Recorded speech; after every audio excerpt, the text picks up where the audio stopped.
United Against Nuclear Iran Senior Advisor, Dr. Hiva Wallace, and United Against Nuclear Iran Policy Director, Jason Brodsky. Joint moderator, Matt Schlapp.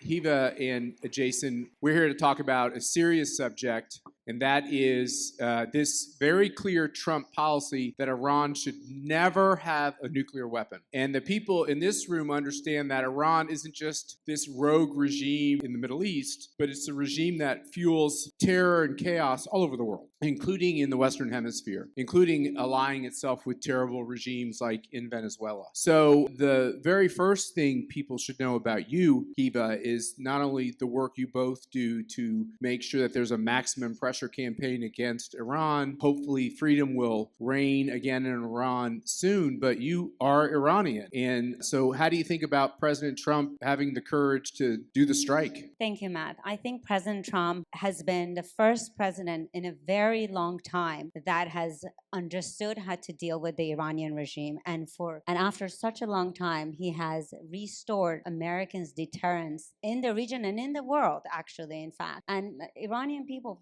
for the most part, are thankful that his flawless military action destroyed Iran's nuclear capability. Sure. So step in on that, Jason. So there's all this talk, propaganda from bad media outlets like CNN. You're allowed to boo. You know, Matt, you said I'm from Iran, and I watched IRB because that was the only thing we had to watch. But it really scares me when we were watching, the news channel here, CNN and others, that for a minute you think you're watching IRIB when the way they were covering the attacks, immediately using the leaked low confidence report of there was barely any damage to Iran's nuclear capability, which is exactly what the Iranian regime wanted us to believe, wanted the Iranian people to believe. There's no room for that sort of reporting in our media when there was such an excellent job done by our commander-in-chief and our military forces. And then you have CNN reporter in Iran today reporting on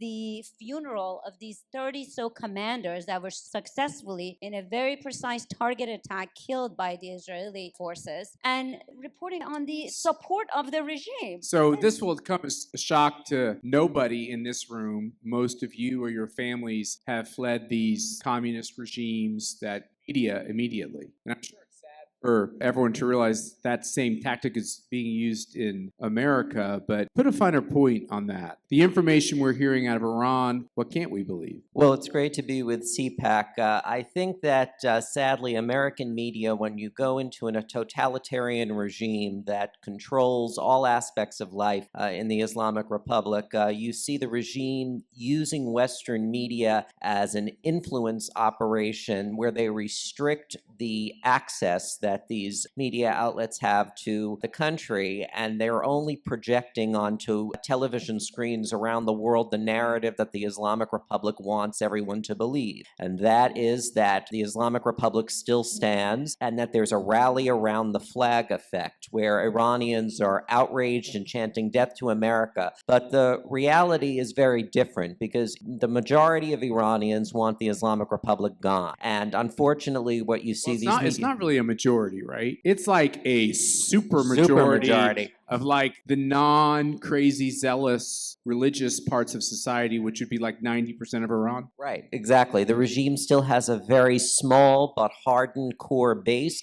but the vast majority of Iran wants the Islamic Republic gone. And so if everybody wants them gone, how are they still there? Ayatollah, I think, has perfected a survival game. He has been in his chair since 1989, from President George H.W. Bush on, and he has learned how to survive American presidents, but there's only been one American president, really, who has made him sweat, and that's President Trump. There's a reason why the Islamic Republic was trying to kill President Trump before he took office, and that's because President Trump knows how the Ayatollah thinks and understands his psychology, and he has been more risk-ready than any of his predecessors in order to pressure the Islamic regime. He definitely has built this whole regime around his personality. So there is that 8-9% that are radicalized supporter, young supporter of him. It is around 1%. He's that dynamic dynamic of a person? He doesn't seem dynamic. He seems Definitely old not and- anymore. He's hiding and he's frail and sick, but definitely not anymore. Okay, so let's turn to CNN a little more detailed. So they get a report about how effective or ineffective President Trump's strikes were. And the rest of the US media jumps on this idea, oh, typical of Trump, big talk, big bombs, had a little effect. That's a lie, right, Jason? That's a lie. It's an absolute lie. First of all, the battle damage assessment hasn't even been concluded yet. So this DIA report was made with low confidence, and And what does DIA mean? the Defense Intelligence Agency, which is only one agency of as a part of the large U.S. intelligence community. And there has been significant debate and disagreement within the intelligence community as to the findings of that report. There's so much more different types of intelligence that goes into creating a report, and I don't believe this report was comprehensive at that level. There's signal intelligence, human intelligence, and particularly in situations like this, you need people on the ground to really verify. So it was way, way too early, and it was not a comprehensive report, besides the fact that it was low confidence. So, no shock. You should not be believing what you hear on CNN. Don't believe what you're reading in the New York Times.